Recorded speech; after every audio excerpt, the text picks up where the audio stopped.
अगर company profit में होती है फिर भी कंपनी का शेयर गिर रहा होता है, ऐसा क्यों होता है? ऐसा इसलिए होता है क्योंकि कंपनी का केवल प्रॉफिट देखना ही काफ़ी नहीं होता है, और 90% बिगिनर्स हमारी तरह यही गलती करते हैं। तो आज की वीडियो में मैं आपको बताऊंगा कि प्रॉफिट के अलावा और भी कौन कौन से रेशियोज होते हैं जिनको एक कंपनी में देखना चाहिए, या जिनको देखकर आप डिसाइड कर सकते हैं कि ये कंपनी प्रॉफिटेबल होगी, आगे चल के हमें कुछ रिटर्न देगी या नहीं।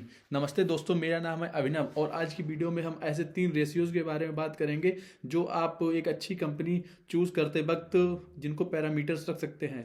तो सबसे पहला रेशियो को मान के चलते हैं कि प्रॉफिट मार्जिन। कि कोई कंपनी का प्रॉफिट मार्जिन का मतलब ये होता है कि कंपनी अगर 100 रुपये लगा रही है तो उसमें बचा कितना पा रही है। अगर आपको इस रियल लाइफ एग्जांपल से समझे, मान लीजिए कि अगर किसी शॉपकीपर ने 100 रुपये की कोई चीज़ बेची, 100 रुपये का बिजनेस किया, तो उसमें उसका फ़ायदा कितना हुआ? अगर उसका फ़ायदा 5 रुपये है तो वह बिजनेस कमज़ोर है, और अगर उसका फ़ायदा 10 रुपये, 20 रुपये है तो वो एक अच्छा बिजनेस है।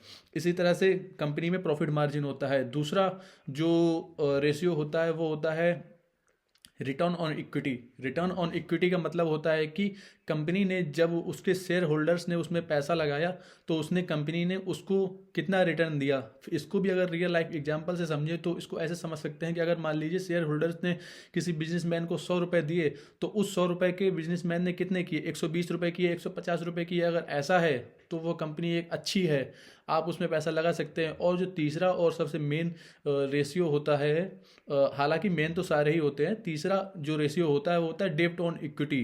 कि मतलब कंपनी जो अपने पैसे से चल रही है या फिर उधार के पैसे से चल रही है, जिसके बारे में हम पहले भी बातें कर चुके हैं। कंपनी पर डेब्ट कम होना चाहिए, तो यही होता है डेब्ट ऑन इक्विटी। तो कंपनी पर डेब्ट जितना कम होगा, कंपनी उतनी ही अच्छी और प्रॉफिटेबल होगी, और उतनी ही सेफ होगी आपके इन्वेस्टमेंट करने के हिसाब से।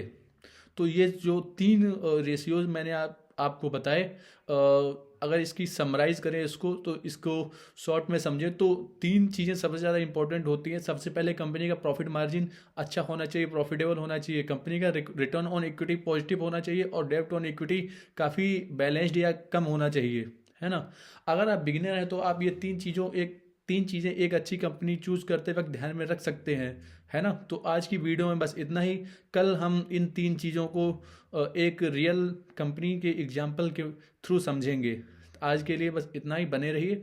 और अगर आपको हमारी ये सीरीज़ पसंद आ रही है तो आप इस चैनल को सब्सक्राइब कर लीजिए, और बाकी जो वीडियोस हमने बनाई हैं चैनल पे पड़ी हुई है, आप सारी वीडियोस को एक बार देख लीजिए। कोई भी वीडियो ज़्यादा लंबी नहीं है, 2-3 मिनट की वीडियोस हैं। तो आप फिर हमारे साथ हो जाएंगे और यहाँ से अपनी जर्नी कंटिन्यू रख सकते हैं, है ना। तो चैनल को सब्सक्राइब कर लीजिए और बेल आइकन को जरूर प्रेस कर लीजिए, जिससे कि जब भी वीडियो आए तो वो आपको मिलती रहे। मैं रोज़ वीडियो इसी समय अपलोड करता हूँ। और धन्यवाद। आज के लिए बस इतना ही।